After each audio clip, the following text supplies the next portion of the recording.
আল্লাহ নিজে বলছেন, বিপদ আসবে আমার বান্দাদেরকে জানিয়ে দাও, কষ্ট আসবে আমার বান্দাদেরকে বলে দাও।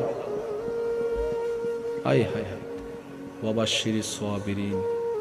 এরপর আল্লাহ বলছেন, হাজার কষ্ট পাওয়ার পরও যারা আমি আল্লাহকে সন্তুষ্টি করার জন্য আত্মহত্যা করবে না, নেশা করবে না, সুইসাইড করবে না, আমাকে খুশি করার জন্য হাজার কষ্ট আসার পরও মুস্কি হেসে আমার দিকে তাকিয়ে আলহামদুলিল্লাহ বলে ধৈর্য ধারণ করবে, যারা আমি আল্লাহকে খুশি করার জন্য সয়ে যাবে, মানিয়ে নিবে, মেনে নিবে, ধৈর্য ধরবে, সহ্য করবে, আল্লাহ পাক বলছেন ওয়াবাশশিরিস সাবিরিন, তাদের জন্য আমি আল্লাহর পক্ষ থেকে শুভ সংবাদ ঘোষণা করে দিলাম।